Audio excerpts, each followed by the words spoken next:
Students last time నేను మీకు exception handling చెప్పినప్పుడు కొన్ని ప్రోగ్రామ్స్ విజిబిలిటీ లేదని మీరు అన్నారు కదా. సో మళ్ళీ అవే ప్రోగ్రామ్స్ని నేను రాసి మీకు చూపిస్తున్నాను.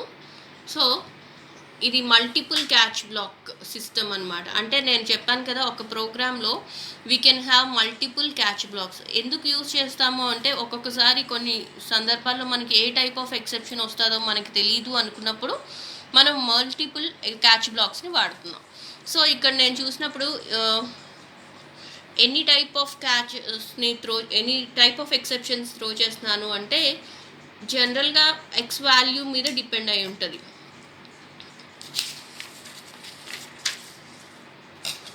So this is the entire program. ఒకసారి మీరు ప్రోగ్రామ్ మొత్తం చూడండి.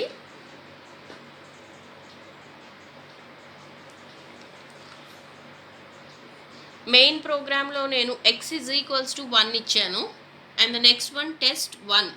అంటే నేను టెస్ట్ అనే మెథడ్ని కాల్ చేస్తున్నాను విత్ ద వాల్యూ 1 అనేది ఇంటీజర్ కదా, అది గుర్తుపెట్టుకోండి. సో ఈ టెస్ట్ అనే మెథడ్కి వెళ్ళింది. అక్కడ ఇప్పుడు x వాల్యూ ఎంత అయిందమ్మా, 1 అయింది.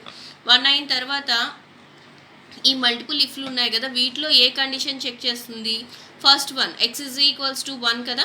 So it is throwing x అనేది ఇంటీజర్ కనుక నువ్వు ఇప్పుడు ఇంటీజర్ వాల్యూస్ని త్రో చేస్తున్నావు. సో ఏ క్యాచ్ బ్లాక్ ఎగ్జిక్యూట్ అవుతుంది? ఇమ్మీడియట్గా ఇంట్ m అనే క్యాచ్ బ్లాక్ అనేది ఎగ్జిక్యూట్ అవుతుంది. సో ఈ క్యాచ్ బ్లాక్ దీన్ని హ్యాండిల్ చేసి కాట్ అండ్ ఇంటీజర్ అనేది మెసేజ్ డిస్ప్లే చేసిన తర్వాత డైరెక్ట్గా ఇట్ కమ్స్ టు ద సిఅవుట్లో ఏముంది, ఎండ్ ఆఫ్ ట్రై క్యాచ్ అనేది డిస్ప్లే చేసి మళ్ళీ ఎక్కడి నుంచి కాల్ చేసిందో అదే ప్లేస్కి వెళ్ళిపోతుంది. సో సెకండ్ టైం నేను ఎక్స్ వాల్యూని 0 ఇవ్వటం జరిగింది. సో టెస్ట్ 0 వాల్యూని తీసుకొని మళ్ళీ సేమ్ టెస్ట్ అనే ఫంక్షన్ని కాల్ చేస్తున్నాం. ఈసారి ఎక్స్ వాల్యూ 0 అయినప్పుడు ఈ మల్టిపుల్ వాల్యూస్లో ఎక్స్ వాల్యూ 0 ఉన్నది ఇది కనుక ఈ స్టేట్మెంట్ దగ్గరికి వచ్చి త్రో ఎక్స్. ఈసారి ఎక్స్ని త్రో చేసినప్పుడు క్యారెక్టర్ని త్రో చేస్తున్నాం. ఎందుకంటే ఎక్స్ పక్కన చూడండి మీరు సింగిల్ కొటేషన్స్ కనిపిస్తాయి. So single quotation indicates it's a character. So character catch block అనేది ఇమీడియట్గా ఎగ్జిక్యూట్ అవుతుంది. This is the character catch block. So caught a character అనేది డిస్ప్లే అయిన తర్వాత again it comes to the cout. Last స్టేట్మెంట్కి వచ్చేస్తుంది. Cout end of try catch అనేది display చేసి again it moves to the calling function. ఈసారి call చేసినప్పుడు X value -1 ఇచ్చాం. సో టెస్ట్ -1 మళ్ళీ సేమ్ టెస్ట్ అనే మెథడ్ని కాల్ చేస్తుంది. ఈసారి ఎక్స్ వాల్యూ -1 అవుతుంది. సో మల్టిపుల్ ఇఫ్లో ఎక్స్ వాల్యూ -1 డైరెక్ట్గా ఇక్కడికి వస్తుంది. త్రో 1.0 అనేది డబుల్ కనుక ఈసారి ఎవరు క్యాచ్ అవుతారు? డబుల్ వాల్యూ క్యాచ్ అవుతుంది. సో క్యాచ్ D ఈ బ్లాక్కి డైరెక్ట్గా వచ్చేస్తుంది. ఇక్కడ కాట్ ఏ డబుల్ అని డిస్ప్లే చేసిన తర్వాత end of the try block అనేది డిస్ప్లే చేస్తుంది. Again it moves back to the calling function. So ఈసారి ఎక్స్ వాల్యూని 2 ఇచ్చారు. సేమ్ మళ్ళీ అదే ఫంక్షన్ కాల్ అవుతుంది. Test 2 x value 2. సో 2 అయినప్పుడు మనకి ఇక్కడ డిఫరెంట్ ఆప్షన్స్ ఉన్నాయి కదా, ఏ ఆప్షన్ మ్యాచ్ అవ్వలేదు. చూడండి 1 ఉంది, 0 ఉంది, -1 ఉంది, కానీ 2 ఎక్కడా లేదు. సో ఇవేవి ఎగ్జిక్యూట్ అవ్వలేదు అంటే ఇక్కడ లాస్ట్లో ఎండ్ ఆఫ్ ట్రై బ్లాక్ అనేది ఎగ్జిక్యూట్ అయిపోతుంది. ఇక్కడ నుంచి డైరెక్ట్గా ఈ క్యాచ్ బ్లాక్స్ అన్నీ స్కిప్ చేసుకొని last statement end of try catch అనేది డిస్ప్లే చేస్తుంది. Again it comes to the calling ఫంక్షన్లో రిటర్న్ 0 ఉంది. That indicates it's end of the main function. So ఇలా మల్టిపుల్ టైమ్స్ త్రో చేసినప్పుడు depending on the type of the variable ఆ catch block అనేది execute అవుతుంది. And the next one is class type exceptions. ఇప్పటి వరకు మనం integer exception, character exception ఇవే చూసాం కదా. So class type object oriented programming అంతా కూడా ఆబ్జెక్ట్ చుట్టూ తిరుగుతుంది కనుక మనం ఇప్పుడు class type exceptions or object type ఎక్సెప్షన్స్ని ఎలా క్రియేట్ చేయాలి అనేది తెలుసుకుందాం. సో దానికోసమని నేను ఒక ప్రోగ్రామ్ రాశాను. అందులో క్లాస్ ఎర్రర్ అనేది ఉంది చూడండి. ఇందులో ఎర్రర్ కోడ్, ఎర్రర్ డిస్క్రిప్షన్ ఈ రెండు కూడా ఈ ఎర్రర్ యొక్క డేటా మెంబర్స్. తర్వాత దీంట్లో ఒక కన్స్ట్రక్టర్ రాశాను, ఇది పారామీటరైజ్డ్ కన్స్ట్రక్టర్. ఈ కన్స్ట్రక్టర్ ఎప్పుడు ఎగ్జిక్యూట్ అవుతుంది అంటే మనం ఎప్పుడైతే ఆబ్జెక్ట్ క్రియేట్ చేస్తామో ఆటోమేటికల్గా కన్స్ట్రక్టర్ ఎగ్జిక్యూట్ అవుతుంది. కన్స్ట్రక్టర్ ఎగ్జిక్యూట్ అయిన తర్వాత ఏం చేస్తుంది అంటే ఈ డేటా మెంబర్స్కి వాల్యూస్ని పాస్ చేస్తుంది. అంటే మనకి ఎర్రర్ కోడ్, ఎర్రర్ డిస్క్రిప్షన్ ఈ రెండు కూడా ఆటోమేటికల్గా వచ్చేస్తాయి అన్నమాట ఈ కన్స్ట్రక్టర్ ఎగ్జిక్యూట్ అయ్యే టైంకి. నెక్స్ట్ తర్వాత ఇక్కడ ఒక డిస్ప్లే ఫంక్షన్ రాశాను. ఈ డిస్ప్లే ఫంక్షన్లోని ఎర్రర్ కోడ్, ఎర్రర్ డిస్క్రిప్షన్ ఎంతైతే ఉంటుందో వాటిని డిస్ప్లే చేయడానికి ఈ ఫంక్షన్ యూజ్ అవుతుంది. So coming to the main ఫంక్షన్లోకి వచ్చేసరికి cout press any key to throw an exception అన్నాను. సో ఎక్సెప్షన్ని త్రో చేయడానికి ఏదైనా ఒక కీ ప్రెస్ చేయమని అర్థం. కీబోర్డ్లో ఏ కీ ప్రెస్ చేసినా కూడా getch ఫంక్షన్ ఆ కీని యాక్సెప్ట్ చేస్తుంది. యాక్సెప్ట్ చేసిన వెంటనే ఎక్సెప్షన్ని త్రో చేస్తుంది. సో ఏ టైప్ ఆఫ్ ఎక్సెప్షన్ని నువ్వు త్రో చేస్తున్నావు? ఎర్రర్ టైప్ ఆఫ్ ఎక్సెప్షన్ని త్రో చేస్తున్నావు. సో వెంటనే సేమ్ క్యాచ్ బ్లాక్ ఎక్కడ ఉందో చూసుకుంటుంది. ఇమీడియట్గా ఉంది చూడండి ఎర్రర్ క్యాచ్ బ్లాక్. సో ఇమీడియట్గా ఇక్కడ నుంచి ఇక్కడికి పాస్ అయిపోతుంది. అండ్ ఈ త్రో చేసినప్పుడు నువ్వు 2 వాల్యూస్తో త్రో చేస్తున్నావు, ఒకటి 99, ఇంకొకటి ఎర్రర్ ఎక్సెప్షన్. సో ఆ వాల్యూస్ తీసుకొని ఇక్కడ క్యాచ్ బ్లాక్కి వస్తుంది. ఇక్కడ క్యాచ్ బ్లాక్లో ఎర్రర్ అన్నాం. అనేది ఏంటి? It's a object. అంటే ఎర్రర్ అనే క్లాస్కి నువ్వు ఇక్కడ ఆబ్జెక్ట్ క్రియేట్ చేసావు. ఆబ్జెక్ట్ క్రియేట్ చేస్తే ఎవరు కాల్ అవుతారు? కన్స్ట్రక్టర్ కాల్ అవుతుంది. సో కన్స్ట్రక్టర్ కాల్ అయినప్పుడు with values 99 and test exception.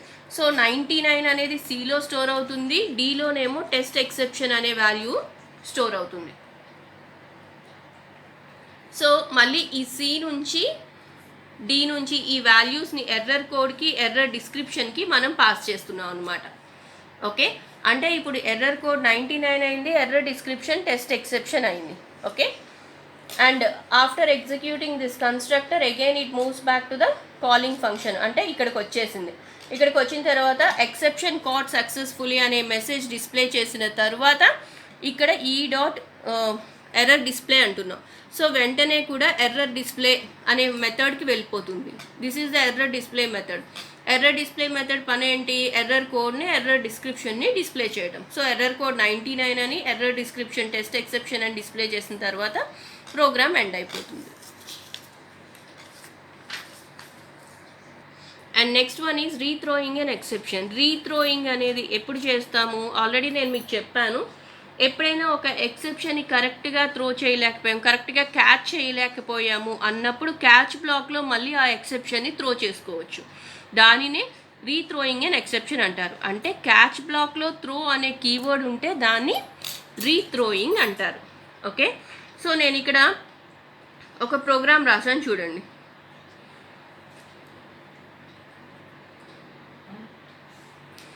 ఈ ప్రోగ్రాంలో మెయిన్ ఫంక్షన్లో నేను డివైడ్ అనే ఫంక్షన్ని కాల్ చేస్తున్నాను. ఈ డివైడ్ అనే ఫంక్షన్లో 2 వాల్యూస్ ఉన్నాయి, ఒకటి 10.5, ఇంకొకటి 2 కదా.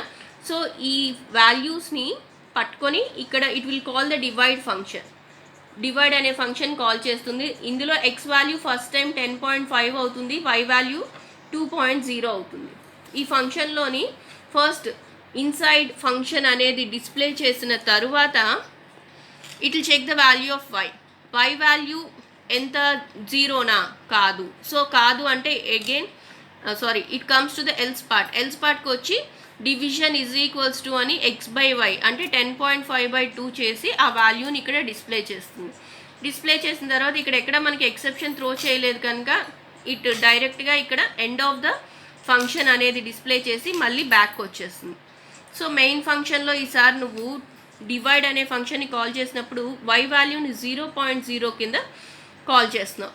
సో ఈ వాల్యూస్ని ఇప్పుడు రీసెంట్ వాల్యూస్ని పట్టుకొని మళ్ళీ సేమ్ డివైడ్ ఫంక్షన్ని కాల్ చేయడం జరిగింది. ఈసారి x వాల్యూ 2.0 అయ్యింది అండ్ y వాల్యూ 0.0 అయింది. అగైన్ ఈ ఫంక్షన్ లోపల ఏముంది? ఇన్సైడ్ ఫంక్షన్ అనేది డిస్ప్లే చేసిన తర్వాత y వాల్యూ 0.0నా కాదా చెక్ చేస్తుంది. Yes, y value 0.0. So immediately you are throwing an exception. So throw చేసినప్పుడు ఏ టైప్ ఆఫ్ ఎక్సెప్షన్ని త్రో చేస్తున్నావు? Double type of exception. So double catch బ్లాక్లో డబుల్ ఉంది. సో ఇమీడియట్గా దీన్ని ఈ క్యాచ్ బ్లాక్ హ్యాండిల్ చేసి caught double exception inside function అనేది డిస్ప్లే చేసిన తర్వాత ఇక్కడ నువ్వు మళ్ళీ త్రో చేసినావు. సో దీన్ని ఏమంటారని చెప్పాను, దీన్ని రీథ్రోయింగ్ అండ్ ఎక్సెప్షన్, దీన్నే రీథ్రోయింగ్ అంటారు. సో క్యాచ్ బ్లాక్లో ఉండే throw is nothing but rethrowing. So దీన్ని మరి ఇప్పుడు దీన్ని త్రో చేసినప్పుడు ఎవరు క్యాచ్ చేస్తారు అంటే దీని ఇమీడియట్ క్యాచ్ బ్లాక్ క్యాచ్ చేస్తుంది అనమాట. ఇమీడియట్ క్యాచ్ బ్లాక్ ఎవరు, this one. So catch double ఇక్కడ ఏమని డిస్ప్లే చేస్తుంది, కాట్ డబుల్ ఇన్సైడ్ మెయిన్ అనేది డిస్ప్లే చేస్తుంది. ఇన్సైడ్ మెయిన్ అని డిస్ప్లే చేసిన తర్వాత ఎండ్ ఆఫ్ ద మెయిన్ అనేది డిస్ప్లే చేస్తుంది. ఓకే, సో అయితే ఇక్కడ గుర్తుపెట్టుకోవాల్సిన పాయింట్ ఏంటి అంటే మనం ఇక్కడ రీత్రో చేసినప్పుడు ఏ టైప్ ఆఫ్ వాల్యూస్ క్యాచ్ చేయాలి. మనం ఇక్కడ రీత్రో అనేది ఎందులో ఉంది, డబుల్ టైప్ కదా. సో ఈ క్యాచ్ బ్లాక్లో డబుల్ ఉంది కనుక నువ్వు ఇండైరెక్ట్గా ఇక్కడ త్రో చేస్తుంది కూడా డబులే. సో దీన్ని హ్యాండిల్ చేసేది కూడా డబుల్ అయి ఉండాలి. ఓకేనా. So this is about the rethrowing and exception. And the next concept is standard exceptions. So standard exceptions అంటే ఆల్రెడీ డిఫైన్ చేసిన ఎక్సెప్షన్స్. మనకి ఎలా అయితే ఫంక్షన్స్లో predefined function, user defined function ఎలా అయితే ఉంటాయో అలానే standard exceptions, user defined exceptions అని 2 టైప్స్ ఉంటాయి. మనం ఇప్పటివరకు ఒక ఎక్సెప్షన్ని ఎలా క్రియేట్ చేస్తాం, ఎలా త్రో చేస్తాం, ఎలా క్యాచ్ చేస్తాం, ఇవన్నీ నేర్చుకున్నాం కదా. So all these are comes under the user defined exceptions అనమాట. అలా కాకుండా మనం ఏవైతే ఫ్రీక్వెంట్గా ఎర్రర్స్ చేస్తూ ఉంటామో వాటన్నిటినీ కూడా ఒక ఫైల్ కింద క్రియేట్ చేసి స్టాండర్డ్ ఎక్సెప్షన్స్ అనే కాన్సెప్ట్ని డిరైవ్ చేశారనమాట. అయితే ఈ స్టాండర్డ్ ఎక్సెప్షన్స్ని మనం వీటిలో వేటిని యూజ్ చేయాలి అన్నా మన ప్రోగ్రాంలో exception.h అనే ఫైల్ని ఇంక్లూడ్ చేసుకోవాలి. అప్పుడే మనకి ఈ స్టాండర్డ్ ఎక్సెప్షన్స్ అనేవి వర్క్ అవుతాయి అన్నమాట. అండ్ మోర్ ఓవర్ ఈ స్టాండర్డ్ ఎక్సెప్షన్స్ ఏవి రాసినా కూడా వాట్ అనే ఫంక్షన్ని ఓవర్ రైట్ చేయాల్సి ఉంటుంది. వాట్ అనే మెథడ్ అనేది ఈ స్టాండర్డ్ ఎక్సెప్షన్స్లో కంపల్సరీగా ఉంటుంది. అండ్ అది ఈ ఎక్సెప్షన్ డిస్క్రిప్షన్ అంటే ఏంటి ప్రాబ్లం ఏంటి అనే డిస్క్రిప్షన్ని మనకి డిస్ప్లే చేయడానికి ఉపయోగపడుతుంది అనమాట. So here are the some of the standard exceptions. వీటన్నిటికీ స్టాండర్డ్ కాలన్ అనేది కామన్గా ఉంటుంది. And this is the exception. ఇది bad cast exception, bad alloc exception, bad type ID, bad exception, logical failure, అలానే run time error. Run time ఎర్రర్లో కూడా మనకి 3 types ఉన్నాయి. అవి ఏంటంటే ఓవర్ఫ్లో ఒకటి, రేంజ్ ఎర్రర్ ఒకటి, అండర్ఫ్లో ఒకటి. అండ్ అలానే లాజిక్ ఫెయిల్యూర్లో కూడా మనకి డొమైన్ ఎర్రర్ అని, ఇన్వాలిడ్ ఆర్గ్యుమెంట్ అని, length error, out of range అని, ఇలా different type of standard exceptions ఉన్నాయి. ఓకేనా. సో మీకున్న సిలబస్లో మనకి ఓన్లీ బ్యాడ్ ఎలాక్ అనే ఎక్సెప్షన్ మాత్రమే ఉంది. సో అదే నేను ఇప్పుడు మీకు చెప్తాను. So this is the bad alloc exception. ఈ బ్యాడ్ ఎలాక్ ఎక్సెప్షన్ గురించి చెప్పాలి అంటే మనం ఒక్కసారి డైనమిక్ మెమొరీ ఎలొకేషన్ కాన్సెప్ట్ గురించి మాట్లాడుకుందాం. What is dynamic memory allocation? ప్రోగ్రామ్ని రన్ చేసినప్పుడు మెమొరీ అలాట్మెంట్ జరిగితే దాన్నే డైనమిక్ మెమొరీ ఎలొకేషన్ అంటారని మీరు సి లాంగ్వేజ్లో నేర్చుకున్నారు. జనరల్గా ఏ ప్రోగ్రామ్కైనా మెమొరీ ఎలొకేషన్ కంపైల్ టైంలో జరుగుతుంది. అలా కాకుండా ప్రోగ్రామ్ని రన్ చేసినప్పుడు మెమొరీ కావాలి అంటే మనం డైనమిక్ మెమొరీ ఎలొకేషన్ చేస్తాం. దానికోసం మనం సిఎలాక్ అని, రీఎలాక్ అని, ఎంఎలాక్ అని ఫంక్షన్స్ని యూజ్ చేసి మనం డైనమిక్ మెమొరీ ఎలొకేషన్ చేస్తాం. అవునా. సో ఇక్కడ C++కి వచ్చేసరికి మనం ఈ డైనమిక్ మెమొరీ ఎలొకేషన్ చేయడానికి న్యూ అనే ఒక ఆపరేటర్ని వాడతాం. New is a operator which is used for the dynamic memory allocation. Okay. అయితే ఈ న్యూ ఆపరేటర్ యూజ్ చేసి మనం మెమొరీ ఎలొకేట్ చేయడానికి ట్రై చేసాం అనుకోండి. ఇఫ్ సపోజ్ ఏదో రీజన్తో మనకి మెమొరీ బ్లాక్ అలాట్మెంట్ కాలేదు, అప్పుడు ఆటోమేటికల్గా బ్యాడ్ ఎలాక్ అనే ఎక్సెప్షన్ మనకి రైజ్ అవుతుందన్నమాట.